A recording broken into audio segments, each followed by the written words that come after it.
குலதெய்வம் உங்கள் வீட்டோடே இருக்கும். குலதெய்வ அருள் கிடைக்கும்.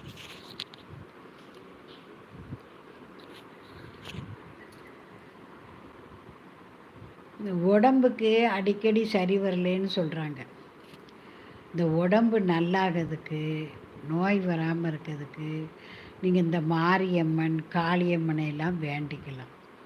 ரூபம் செஞ்சு போடுதேன். வாசல்லையே நீங்கள் இந்த பூஜை பொருள் விற்கவங்கள்ட்ட ரூபம் வேணும்னு கேட்டிங்கன்னா தருவாங்க. மண்ணிலே செஞ்சு கொண்டாந்து கொடுப்பாங்க. அந்த ரூபத்தை தேங்காய், பழம், வெத்தலை பாக்கு, அம்மனுக்கு மாலை, அந்த ரூபம் ஒரு 21, 51 ரூபா காணிக்க வச்சு கோயிலை ஒரு சுற்றி வந்து அந்த காணிக்கையை நீங்கள் நிறைவேற்றினீங்கன்னா நோய் நொடி வராமல் இருக்கும். ஒரு கை கால் வலி தீரவே மாட்டேங்கு, கஷ்டப்படுதுங்களா, இந்த மாதிரி செய்யுங்க. ரூபம் எடுத்து வைக்கிறேன், எனக்கு வந்த நோவு நல்லாகி போகட்டும் ஒன்று வேண்டிக்கிடலாம். வேண்டிக்கிட்டால் அந்த நோவு காணாமலே போகும். பிரபோ கணபதி கணபதி ஆதிமூல கணநாத கஜானன அற்புத தவள ஸ்வரூபா, அற்புத தவள ஸ்வரூபா, தேவ தேவ ஜெய விஜய விநாயக சின்மய பரசிவ தீபா, சின்மய பரசிவ தீபா, பிரபோ கணபதி கணபதி கணபதி. இந்த டெஸ்க்டாப்பில் உள்ள சாமி படம் பார்த்திங்கன்னா மீனாட்சி அம்மை திருக்கல்யாண கோலம். இந்த மதுரை மீனாட்சி அம்மன் திருக்கல்யாணத்துக்கு ஊரே கொண்டாடும். ஊரில் உள்ள அத்தனை ஜனங்களும் அவங்களால முடிஞ்ச வேலைகளை போய் செய்வாங்க. வியாபாரிகள் பொருள்களை கொண்டு குமிப்பாங்க.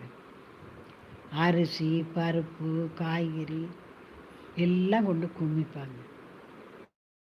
மக்கள் எல்லாம் காய் வெட்டி கொடுப்பாங்க, பரிமாறுவாங்க, சமைக்க தண்ணி சமந்து கொடுப்பாங்க. அவ்வளவு கோலாகலமாக இருக்கும். அதனால தான் பாருங்கள், மதுரை எல்லாத்துலேயும் சௌகரியமான இடமா இருக்கு. வியாபாரம், பக்தி, மற்ற எல்லா விஷயங்கள்லையும் மதுரை செழித்திருக்க காரணம் மீனாட்சி அம்மையும் சொக்கநாதரும் செய்கிற ஆட்சியினால தான். இறைவனே ஆண்ட பூமி எதுனா மதுரை.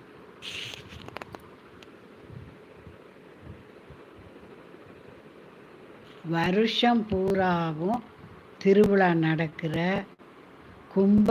Drawing comment. கும்பராசி இப்போ குரு பார்க்காரு. நல்ல நேரம். இப்போ உங்களுக்கு 9ஆம் பார்வையாக பார்க்கார். சனியுடைய ஆட்சி வீடு.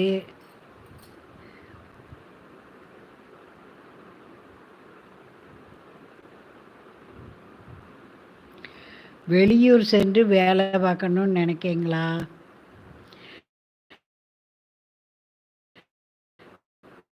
நீங்கள் தொழிலை காட்டு முருகான்னு சொல்லி வேண்டி செவ்வாய்க்கிழமை தோறும் முருகர் கோயிலுக்கு போய் ஒரு முழம் செவ்வரளி சாத்தி 3 எழுதீபம் போட்டு அவர் பேருக்கு அர்ச்சனை வைங்க. நல்ல ஒரு தொழிலை அமைச்சு கொடு தெய்வமே ன்னு வேண்டிக்கோங்க.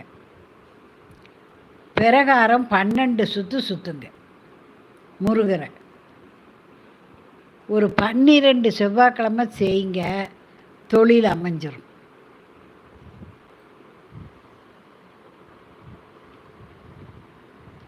தொழில் நல்லா அமைஞ்சிடும். இப்படி கொண்டு வசதியா. தொழிலுக்கு, நிலத்துக்கு எல்லாம் அதிபதி முருகர் தான். வழி தெய்வானையோடு இருக்க முருகரை போய் சுற்றணும். அவருக்கு தான் நீங்கள் பரிகாரங்கள் செய்யணும். பிள்ளை வரம் வேணும்னா